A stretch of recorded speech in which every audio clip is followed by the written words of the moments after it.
Good evening, everyone. Thank you so much for joining us today on this session on strategies to crack coding hackathons.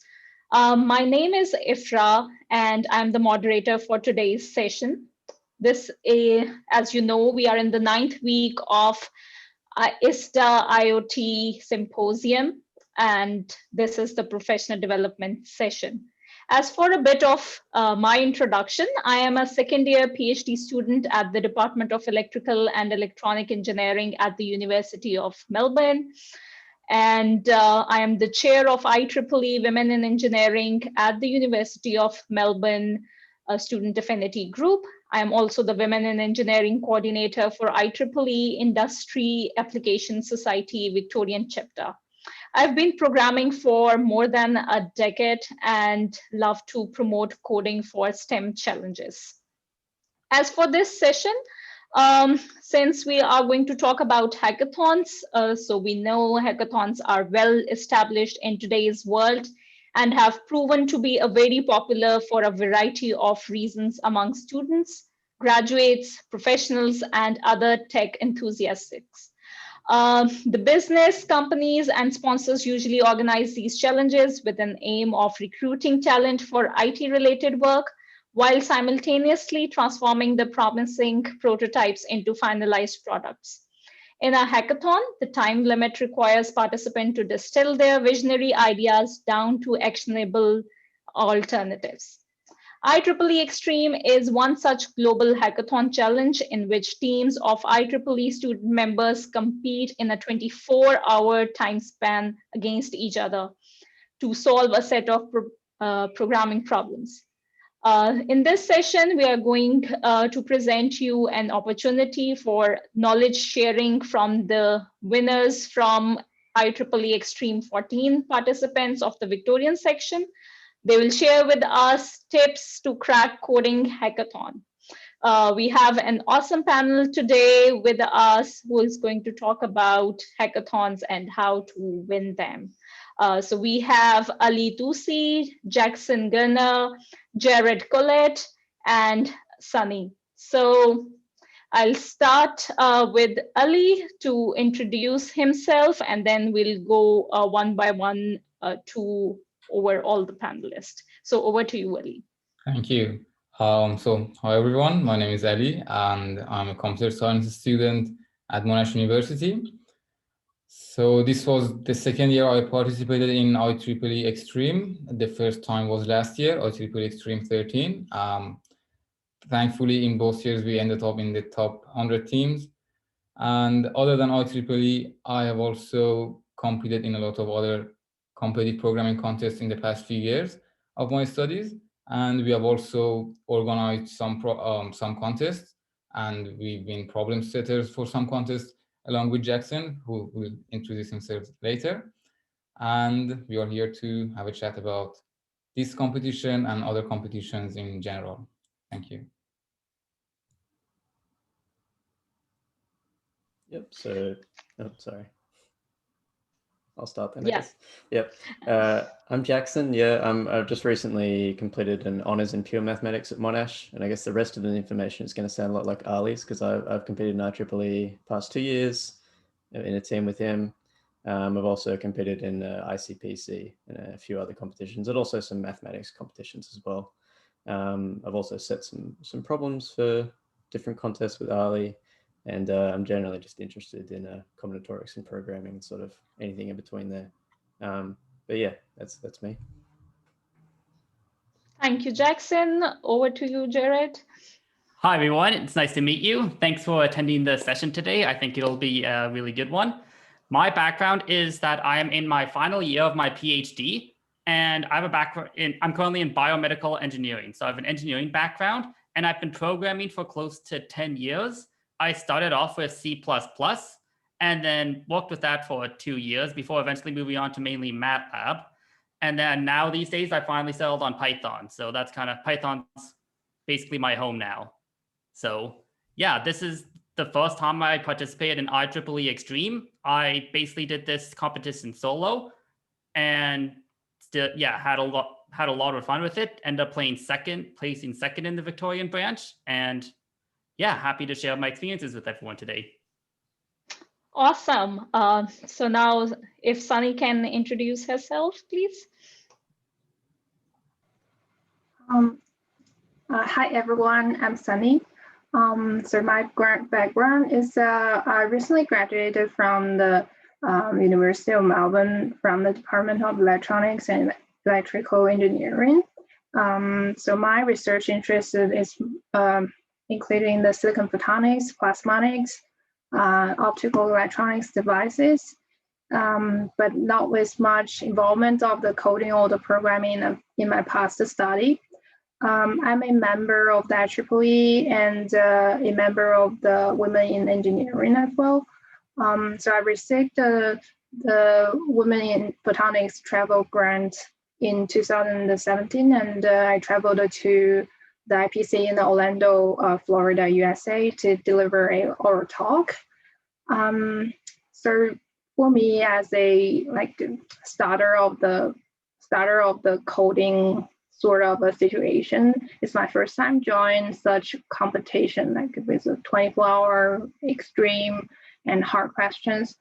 But yeah, I think it's a very great experience for me, and it's a great opportunity to quickly learn some basic coding skills and in a very short time span, and also opening up new opportunities or the possibility for the future work as well. So recently I've been really interested in data analytics and machine learning using Python. Yeah, thanks. Awesome. So as you can see, we have a very diverse set of panelists over here, ranging from undergraduates to graduates, PhD students. So we'll see why they have actually participated in Hackathon and what they have learned out of it.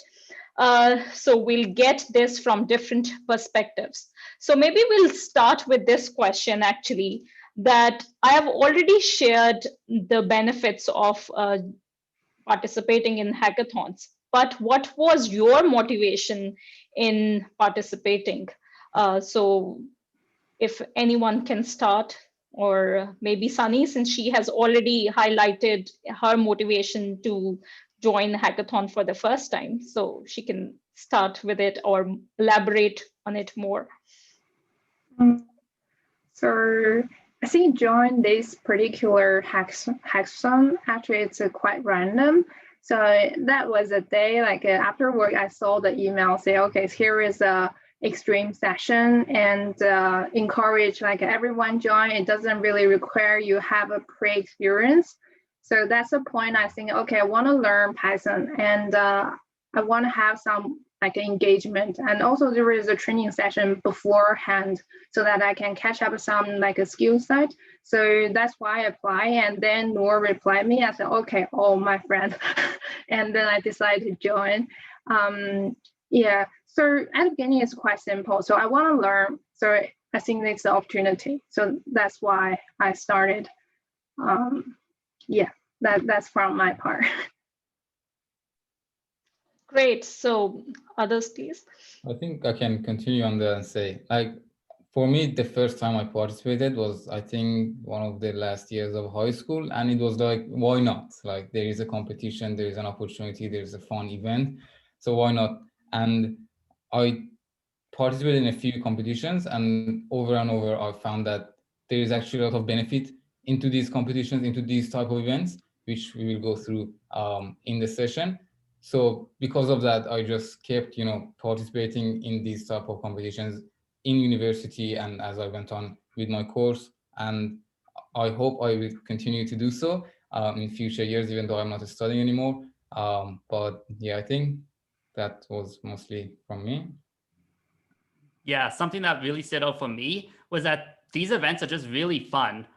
From my perspective, it's just like opening a puzzle book, and then you go through each problem trying to solve it. Some are pretty challenging, some are quite simple, but it's just a lot of fun to be able to do these events. And it has all these extra benefits too, that it's constantly challenging you. You're trying to learn new ways to solve a problem. You're trying to learn new ways to solve this puzzle, trying to think in different ways and really build your background experience. Because I found, especially if you want to get better at Python or C or any kind of language you want to use, the best way is to just jump into it and have something that you need to do within a short amount of time. And having that pressure to just, okay, you have to do this within the next 24 hours. It just gets you coding, gets you focused, and it's really just a lot of fun. Like the hours just during the actual event, the hours just flew by. Like it was one second it was 4 p.m., then it was 9 p.m. I'm like, what happened? But yeah, it's just really engaging, a lot of fun. Yeah, I think learning's always been the main motivation for me as well, especially under time pressure and handling these particular problems. It's not something you're really forced to do in university. So I think it's definitely a great way to not only skill up on, say, a particular language, but also the particular problems that you end up solving tend to be a lot harder, or at the very least, a lot more abstract than what you deal in degrees. So that's normally why I'm looking for hackathons. Awesome. That's actually very insightful for myself as well, since it's been like over 10 years that I've been coding, but I have never got the courage to actually participate in the hackathon because I thought that maybe I'm not good enough or what will happen. But as I've listened to what you have said, that it's more about the learning experience, and you obviously get better when you do it rather than just thinking that if you are over here only then you can participate, but you can be on the bottom and just participate and learn through it. So yeah, thank you for this. So now moving on to another important part of the hackathons. Like most of the hackathons have groups. So how to find the group members? Like we have Ali and Jackson over here who found themselves last year and then continued working in this hackathon as well. So how do you, or how would you recommend people to make that perfect team to actually nail it? So maybe I'll start with Jackson on that. Sure thing. I mean, I'd say the best resource to look for is just to get amongst like clubs that you already know that handle these contests. Not all contests are going to require that you have, say, 3 or 4 people to join. And so I think it's good to enter that even as a solo entrant if it's unusual, because I think you'll meet people that way, and you'll also get a gauge for kind of what's going to work well with you. I think when you're looking for a team, sure, you want technical skill, but I think you also need to make sure that you're dealing with a diverse set of people, because you want to be able to tackle all sorts of problems as well. So I think, yeah, definitely. I mean, I don't think you need a team to enter these contests in the first place. So I wouldn't say that that's really a stopping factor. But even to get into good groups, I'd say just starting the contest by yourself and meeting people is probably the best way, in my opinion. That's a very good idea. So does anyone want to add more to this answer? Well, like for me, because I already graduated last year, so kind of be away from the school community for a while. So our IEEE community actually helped me to form a team. So with 2 members, Daniel and Simona. So we 3 don't know each other like beforehand, just strangers, and we formed a team. But it actually works well because when people have the same goal, like we want to learn and we want to achieve, I think it's easier to communicate in either way. So that's all for me. That's good. So I believe Jared entered into the competition himself. So how was it like solving problems by yourself when you know that the people on the other hand have 2 more people, like 3 people working on the same problem, whereas you are the solo person trying to figure out, understanding the question and then solving it. So how was it? Yeah, it was a really interesting experience, and I'm glad, like, it was definitely something I'll remember, because really all these different teams had these different approaches, because each team could divvy up the problems in some way. So one person could focus on one problem, another person could focus on another problem, and they could play on each other's strengths.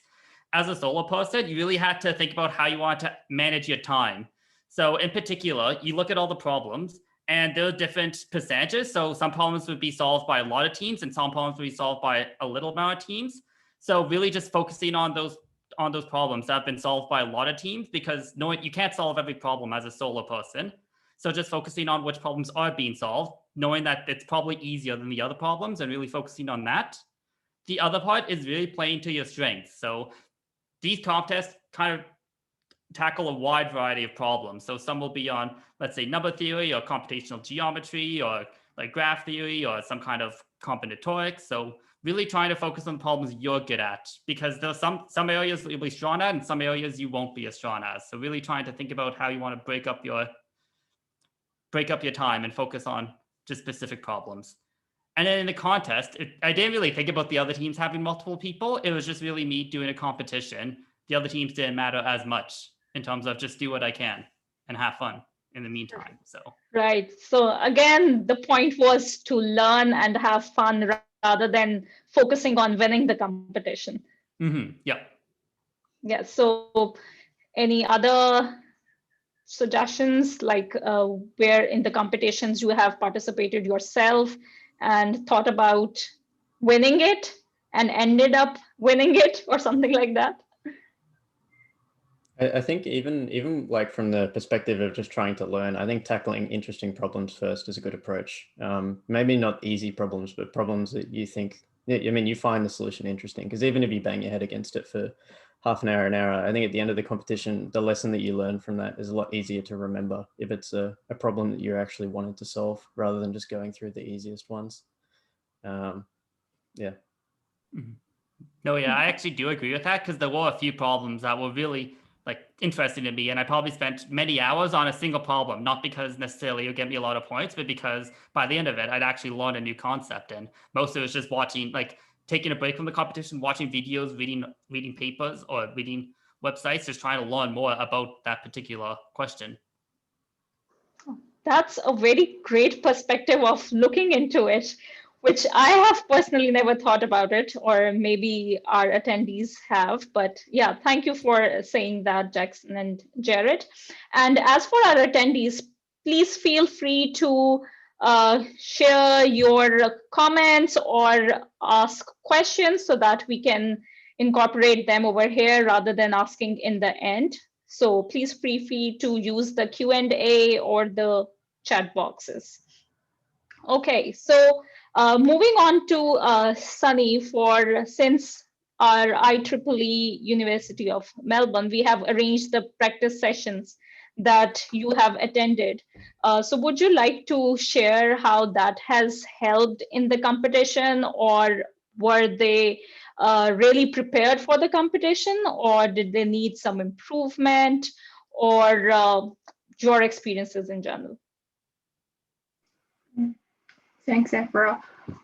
So regarding for like the prep sessions, I think the good part is to lay some basics of the coding. So at least I know some like common used functions, grammars, some concept of data structures, and a little bit about algorithms. So it's good to have those basics before you actually step into, okay, the competition is going to start coding. But the other part is this prep session does have a gap between the actual contest, the question. Now, the difficulty of the learning session is like an easy part, but the actual contest question is more hard part. So even though you can conquer the question set in the session, doesn't mean that you can achieve a score in the actual contest. So I think it's better to fill up the gap a bit, or give the like me, the newbie, a feeling what's the difficulty really to be expected on that day, because beforehand I don't know would that be that difficult? Yeah, but the other thing is during the session we got to do a lot practice on the hacker rank. So I think it's a good platform for beginners to start to coding, because it provides a platform that you don't need to install a lot of package for different software IDE just to get your computer running. So it's good to have that online platform. And also the Hackathon does have a lot, like a range of the difficulty of the questions that you can practice on. So I think that's good, and also get familiarized with like an online coding platform to prep you to the computation on the day that we actually use the CS Academy. It's a similar platform as a HackerRank. So yeah, and I think the session is good, but if the notes or the slides can be shared like simultaneously, like right after that session, just to get people more time to absorb those information, it will be more helpful. So that's a big suggestion. Yeah, that's from my side. Thanks. Thank you for your suggestions. Also, I want to change a question a little bit, like how all our participants prepared for these sessions, or did they consider these hackathons as the preparation sessions for their actual work? So how do they actually see these hackathons?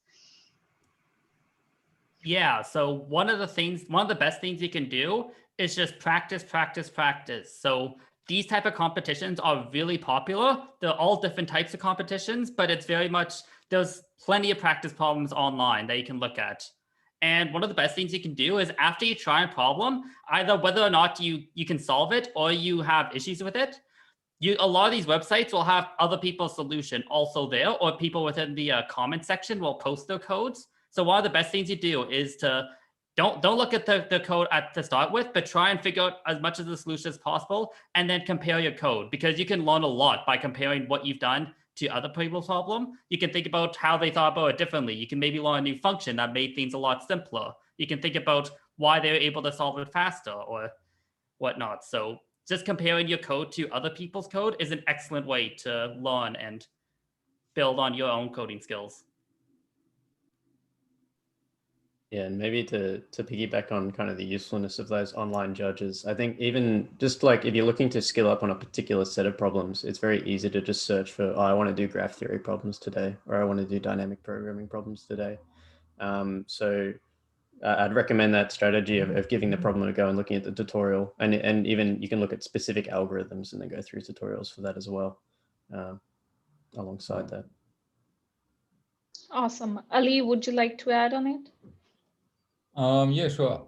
I want to talk about that there are a lot of competitions, and the one thing about them is that they are all very similar. Like maybe one of them is 24 hours, maybe one of them is like a week, maybe one of them is 2 hours, but they are all in the same in nature. They are like there's a challenge that you have to write a program for that works in 1 second or 2 seconds. Now it might be IEEE Xtreme, it might be CodeJam, Google Kickstart, a lot of them that I can't even remember their names, but they are basically all the same thing. So it's not like you can just participate in a lot of them, and it would be at the same time being prepared and getting prepared for the next one that is going to be, held by someone else or some other organization.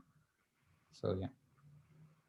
Yes, Sunny, would you mind sharing, like apart from attending the University of Melbourne practice sessions, did you use other platforms to prepare? So for this one, I'm a bit busy around that time, so I didn't got time to do that. But after the competition, I rethink the whole experience.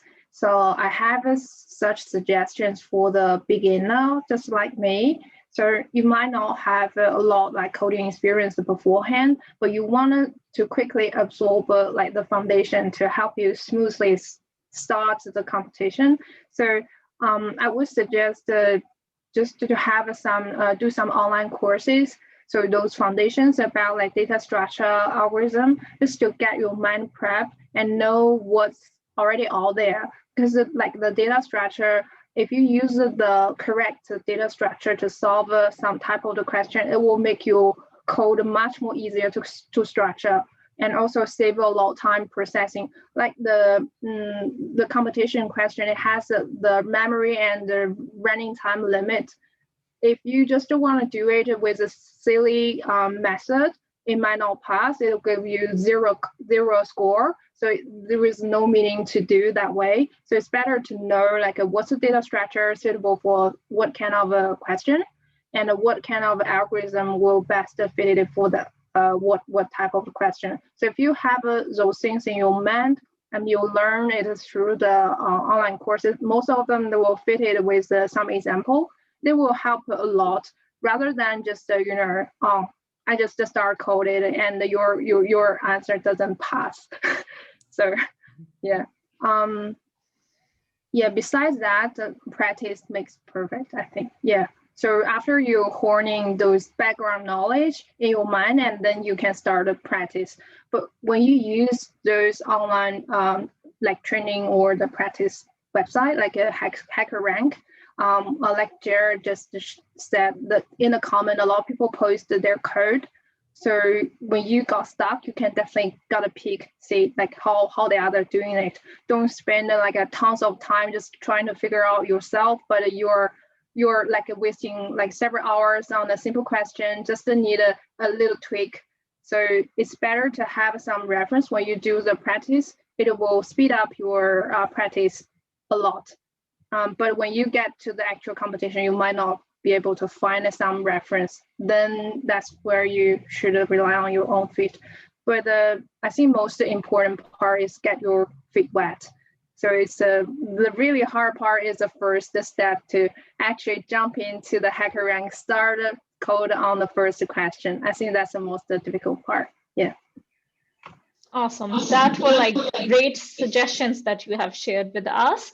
So before I ask our other panelists about their tips and tricks of solving the questions, I would ask them to maybe mention few websites that they have used and found really useful for practice. So if you can write them all for all our attendees, that would be really helpful for them. So while you do that, I will ask the tips and tricks that you have used in solving the questions in IEEEXtreme or other hackathons. So maybe starting with Jared. Yeah, so one of the tips that I would give is don't be afraid to just pull out a piece of paper and start writing stuff down, because I know some of the problems, there was one problem that had to deal with rings inside the IEEE, and I read it and it didn't make much sense, but I was just able to scribble, play around with the numbers a little bit, and I was able to find a pattern that I didn't realize otherwise. So really just trying to play around with the data too. So sometimes there'll be a little bit of an input, and just don't try and figure out the entire solution all at once. Try and figure an output that, okay, that makes sense. That's something interesting, and then try and look at like how a particular array or different data structure is looking. And then you can do a little bit more to that. And like, okay, that's interesting. And you can slowly, piece by piece, get closer to the solution. One other point I wanted to make is in preparation, like immediately before, always make sure you're familiar with the environment of a coding competition, because it can vary from competition to competition. The IEEEXtreme wasn't as important, because if you didn't figure out right away, you had the time. You could take 20 minutes to figure out how the environment works. But some of the competitions are maybe 1 hour or 2 hours. You don't want to be spending time figuring out how the environment works. So sometimes you might need to do the script on your local computer. Sometimes you can do it online. Sometimes you have to download the input file. Sometimes it's interactive. So there's all these different cases, and just being familiar with the particular environment that you're working with can be pretty useful. Yeah. Awesome. So Jackson, what are your tricks to handle such situations?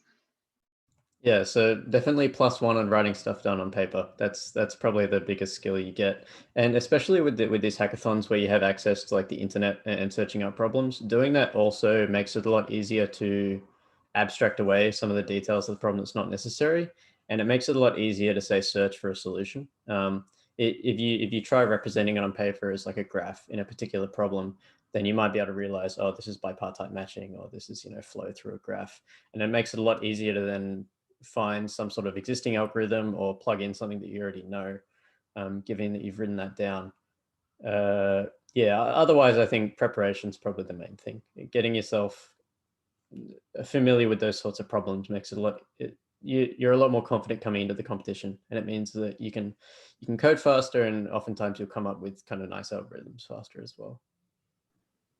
That's great. So Ali, please. Yeah, I would also like to add that in addition to working on paper, for some of the competitions like IEEE or others that they give you some sample inputs and sample outputs for the problem, I think what we have faced in the past 2 years many times is that we have a solution and then we type up a solution and then we run the sample test on the solution and we see that, oh, the solution is not even solving that. We have completely misread the problem.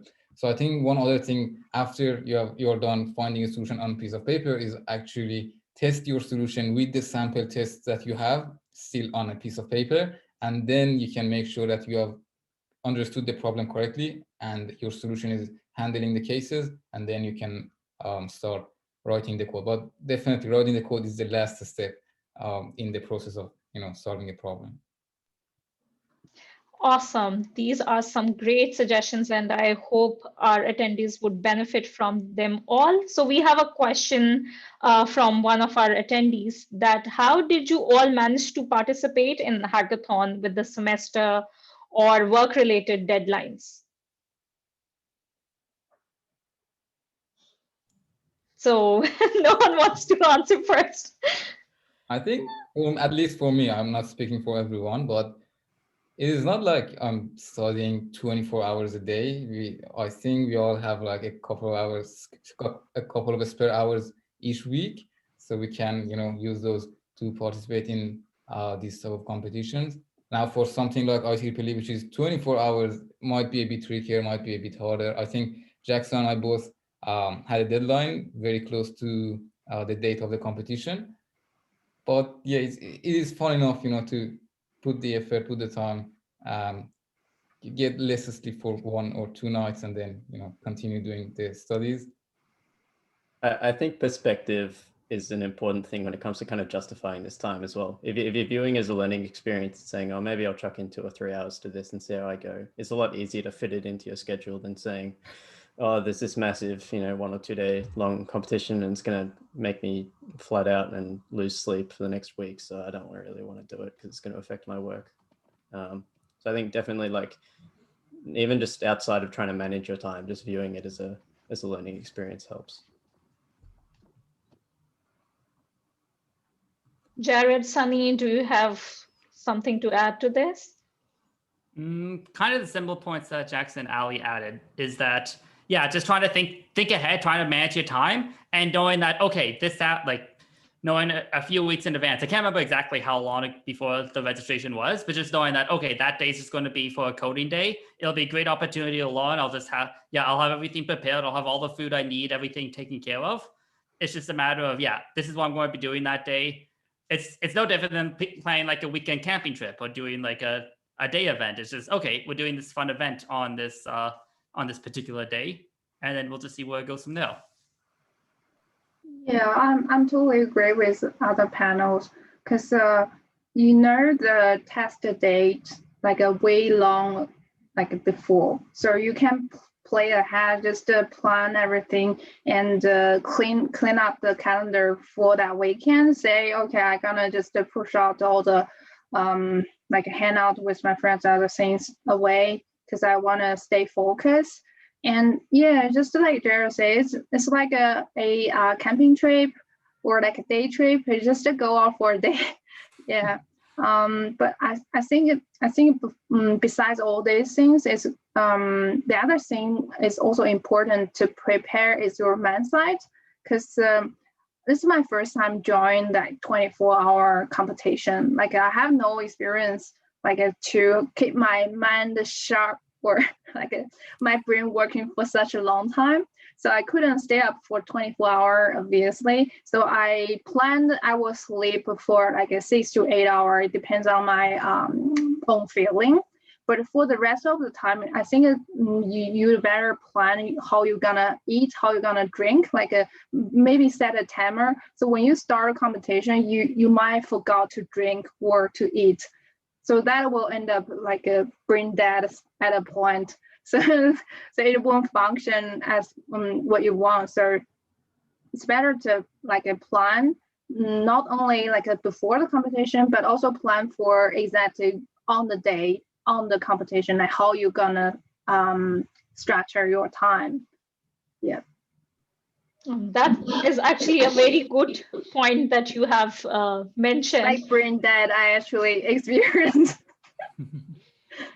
Yeah, so even for myself, it's very intimidating to actually sign up for something that is 24 hours long, which Yeah, is like my actually extreme. teammate was suggesting, do you want to stay up late, like work till like 2 or 3 in the morning? I was like, oh, I might be too old for that. If you guys want to stay up, I'm all right, but I'm gonna like wake up around like 7 tomorrow. So see you tomorrow. I'll just go for sleep because I really couldn't do. But I know like a lot of people can do that. But you need to know like once you stay up late, the next day your performance might suffer. So that's trade-off. I think might's a little bit of an understatement there. Yeah, it's definitely going to suffer if you're staying up all night. Yeah. Yeah, that was a pitfall. Oh, sorry. Sorry, no, you go. I had nothing to say. I was about to say, yeah, that's kind of the pitfall that I fell through in the IEEE is that I worked extremely hard for the night and stayed up till really late. So I actually stayed up, basically worked till 4:30 in the morning. And the competition was finished at 11 o'clock. So I got back up around 7 or 8, but I just didn't have the energy or the focus. And that was perfectly fine. Like I did what I could and I basically just went back to sleep. So, but yeah, I think I definitely could have managed my time a little bit better in retrospect. Yeah, and especially in your case, since you were the only member who was doing it, so you can't really divide the time among members, like it's your time to go to sleep and I will work, or it's your time to go to sleep. So yeah, it must be really hard for you. So what about like others? Like, did you actually did that? Whether you stayed up together and solved problems together, or was it like, okay, I will work for 8 hours and you can sleep for during that time, and then the other person would take charge. So how did it work for you, Ali and Jackson? I think last year that we competed, we were on campus and we were surrounded by free food and a lot of other people who were doing the competition. So I think we stayed up all the 24 hours and it was, much more fun. But this year, I think we all went to sleep maybe around 2, 3 a.m. or something, or I don't actually remember, but I think we got 4 hours of sleep and then we continued at 6 a.m. or 6:30 or something like that. Yeah. I got a nice 5.5. Yeah. But I think definitely that even if we were on site, I think that would have probably been a better strategy when it came to like dealing with the problems later on. We were not thinking at our top at the end of the last competition. Yeah, so power nap kind of thing, like take a power nap, come back fresh and solve the problems. Yeah, I mean, even just going up and going for a walk for 5 minutes in the middle of a problem is always good. That's good. Sunny, do you have anything else to say? I slept for like 8 hours. So yeah, I don't know. Yeah, maybe I'm too old for that. I just because I wanted to stay focused. So when I start coding, I wanted to be like at my full performance. I don't want to just to be dizzy head. So yeah, it's like my other day of a normal weekend is just to stay in front of a computer for a longer time. But even there, after the competition, I still feel like my brain is literally a little bit dead. It's because you've been like pitching for like a high performance for too long, and you stare at the screen for too long. So after that, you definitely feel a bit uncomfortable. Yeah, but definitely go for a walk. Even have a lunch with your friends or just to have a chat to switch your mind. It will be helpful. Yeah. Okay, that's great. So since we have talked a lot about participating in hackathons, so we actually have Ali and Jackson who have arranged different types of hackathons. So I would like to take their input on how they did that or how to actually organize in a university and how was their experience overall. So whoever wants to start first, Jackson or Ali. I can probably say a few things. I mean, when it comes to like setting up a competition, I think you probably just want to talk to the people in your local group around universities, even if it's not done through a university. I think even just the act of writing problems is a really good way to learn about nice ways to have those solutions. I think it's the same way that like teaching a topic to someone else is the best way to learn it, right? You got to think about all these different ways that people can interpret the problem and then solve it. Yeah, I don't really have too much to add when it comes to actually starting these things. I think you just have to kind of do it. How about you, Ali? I think that's pretty much it. Like there are no tips or tricks, or even if they are kind of unrelated to participating in programming contests. There are two different things, but yeah, I think I don't have anything else to add to what Jackson explained. Like when you organize, so which platform do you use, like different platforms, or do you stick to one that is your absolute favorite? I think it kind of depends on where you are organizing, like where you are planning to hold the competition. And it definitely depends on, what equipment you have. So I think all of the competitions that we did was we were given like one server, and then we could just launch a DOM judge. It's an open source online judging platform on that, and we asked everyone to come on that one. But in some cases, you can host your competition on websites like Codeforces, which I send the link in the chat, or you can do some other free open source platforms. But it really depends on your audience, your sponsor, who is sponsoring the competition, and all that. Yeah, and also I think maybe to tack onto that, the usefulness of Codeforces too. If you don't really want to write your own problems, but you kind of just want to have a competition to get people interested, you can kind of just amalgamate other problems from the site and run those as a contest, just to get people, interested in competitions in the first place, if that's not really your forte. Yeah, that was actually my first question. Like, how do you decide on problems? Because if you actually write all the problems, that would be like too much work. But if you find them from online sources, then those people participating can also find them online. So how does it work? So I think when I'm writing problems, at least I'm going backwards from the solution. And I think this might help with like thinking about how competitions work as well, and doing well in those, is that you're trying to get the student to, or the competitor to run into this particular nice solution with your problem, which means you've got all this extraneous information about your problem. And I think for the most part, especially when you're trying to solve these problems, you're just looking for kind of the through line of what's intended. So a lot of the time that's hinted in kind of the way the problem is described. They might be hinting that you want to look at it as a graph, or they might be hinting that you want to save some computation in this particular area. So that might be kind of how it's helpful in other areas. I think I agree with Jackson on that, because when you do a lot of contests, then you can read a problem and you still don't have the solution, but you know that this is like a dynamic programming problem, or it's a graph theory problem. That's because exactly that's how they are designing the problems. They probably think about the solution and what they are going to challenge, and then they will come up with a problem for that. Can I ask a set question to Jackson and Ali? Since you two already have experience to set up the contest, like the question, writing up your own question. So like for me, a beginner, I found it's difficult for me to read through those descriptions. So even get an understanding. So it will be like a page long or even 2 page long. And I know the key information will be very short to actually describe the question, but it's so hard to filter out those like a non-meaningful information. So how would you suggest like a new learner like me, so how to approach those questions with a huge description? How do we see through those myths? I don't know. Yeah, there's a lot to it. I think some contests, they tend to, and the contests that I tend to like more is that they'll have kind of sub problems to each problem. So it's not just a lot of reading and then a lot of coding. You kind of have to do a little reading and solving a sub problem and then a bit more information. But generally, kind of demystifying all that information, what I think I tend to do subconsciously is I'll almost read from the bottom, because the bottom tends to be where a lot of the program logic is, and then maybe you need to fill in a few gaps by just looking up and seeing what definitions are. So I'd recommend maybe looking at the input and output and some diagrams there to get an idea of what the problem's asking you to do, and then adding any sort of extraneous information just by skimming through maybe the first 3 paragraphs or something, rather than starting with all that fluff and then getting into the meat of it later on.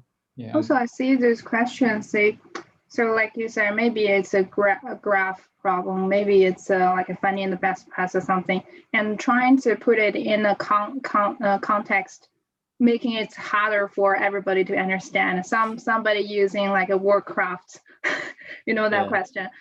So for people like me, I have no knowledge about Warcraft. I was like, okay, what's that? So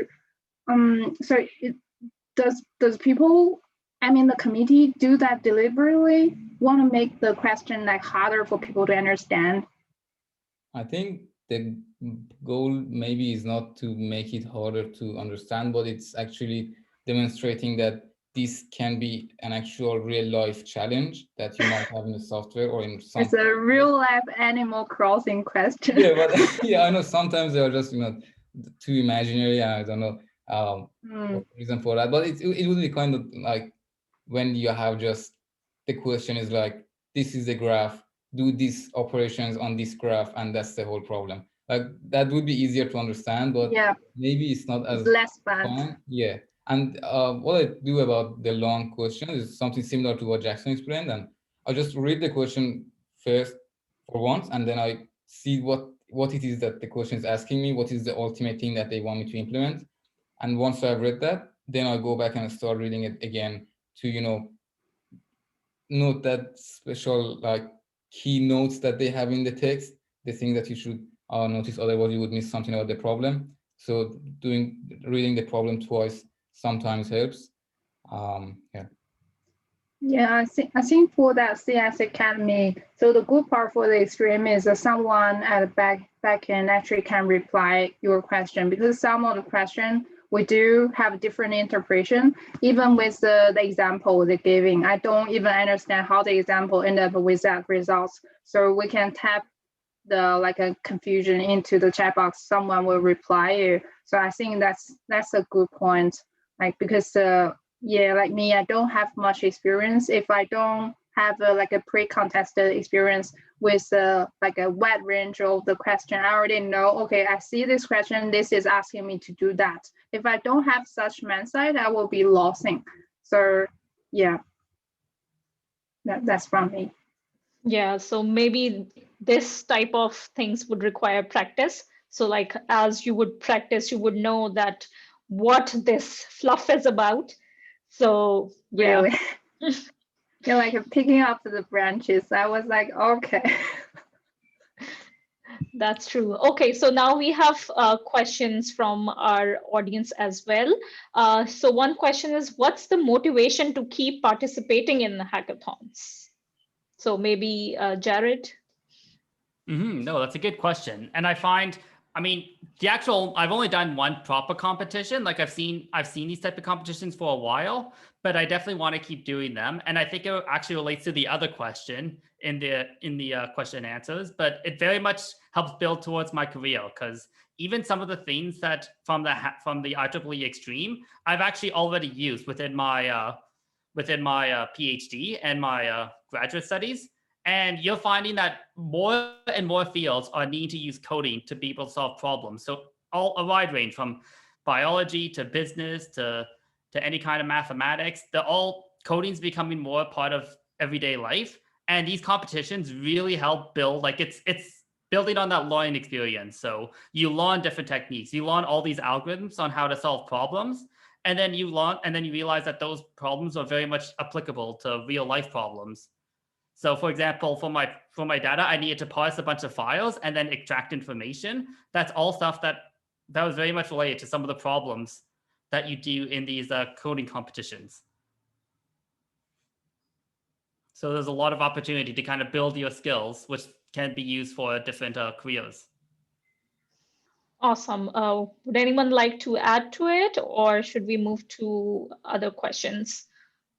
I think maybe with a question about how hackathons help outside of computer science, I might add that it's not just like coding skills that you get help with, it's group skills as well. I think I've gotten a lot better through hackathons at just dealing with people in a team and trying to work towards a goal together, you know, and making sure that you're maximizing the efficiency and the effectiveness of the work you're doing in particular problems as well.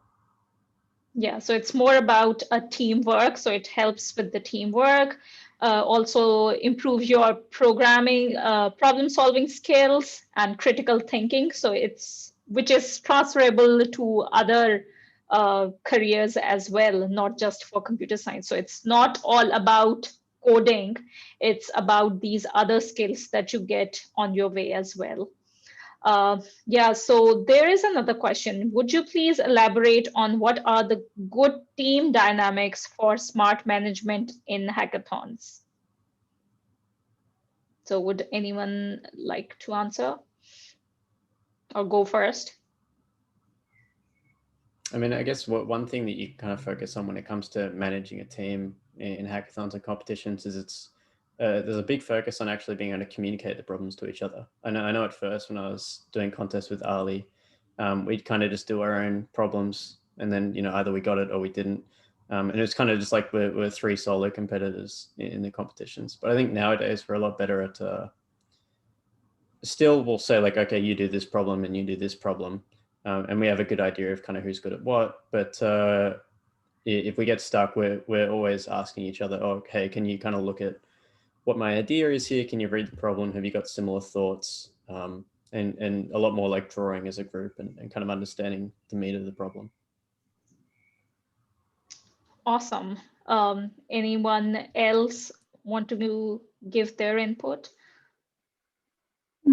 So regarding the group management, I would throw away the smart word because it's not smart for our group. We three have no experience. So it was like, okay, we're gonna do this. And we three don't know like what's the strengths like between each other. So we were saying, then we just pick up whichever question that you want to do, and then you just yell out at the group, say, I picked this one, you just try other ones. So that's our strategy. But after the competition, I think this management definitely can be revised and improved a lot. So especially you should at first communicate with your teammate to say like what's their range at, like what's their capability, what's their strengths. Just like Ali and Jackson say, if you know like where the strength is, you can pick up the question more like a tackable. I don't know. Yeah. And then about the time management, I would say, so if I know like at the last half of the competition, we'll have so many questions open up, I will suggest the people to focus on the last part because you have like a 30 question range to pick up from. But the first 12 hours, you only have like several by hand, and those might be all difficult and you couldn't do. But for the like the last part of 12 hours, you have more selections so that you can pick like over 90% of the team can tackle such questions so that you can earn the scores. And then, yeah, that will help your team to gain more scores. But also, do not dig into one question for too long. So this thing happened in my team, like so I dig into one question for like 5 hours and ended up passed the test example, but not passed the actual test sets. So ended up with no score. So if this thing happened, the 5 hours would probably just be wasted. So it will be more smart to like revise your strategy like real time, because you might pick up the question, you think you can do it, but turns out you couldn't. Yeah, besides those, I still highly recommend like just like Jackson said, the communication is most important. You need to like stay alert and with your team, because if you have a team with strangers, someone might, in the middle say, I don't want to do this, I couldn't do it, and just jump out and leave the competition. So what would you do? So it's better, stay communicate and yeah, work as a team. Yeah, I think that's important. Yeah. Thank you very much. Thank you very much. You have highlighted really important points. We can just take last question for now, since we are running short of time, which is, what are the specific topics to refer to when, maybe I think they're referring to when you are planning to start preparing for hackathons?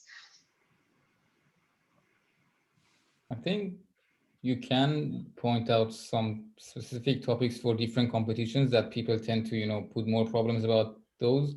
But in general, all the knowledge that you need, or at least most of the knowledge that you need, is just what they teach you in a CS course in university.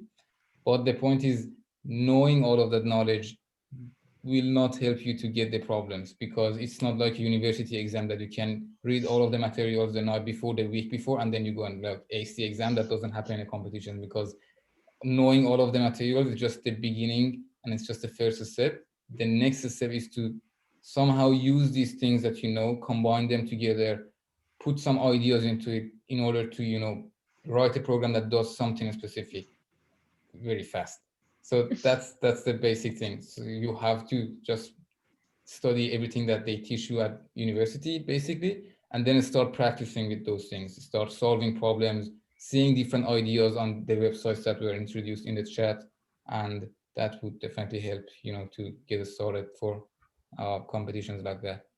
And yeah, to add on to that, I find, especially in some of the problems you might have to solve might be for a topic you have never covered. So in engineering, you don't cover a lot of the, you don't necessarily learn about graph theory. You don't learn about the different number theory or different types of problems. So it's very much a matter of just doing a lot of reading.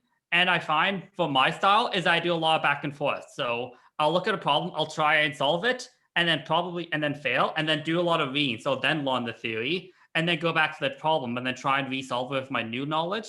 And then if I'm missing something, then I'll realize, oh, I do know this, but I don't know this. And then and then go back to the theory.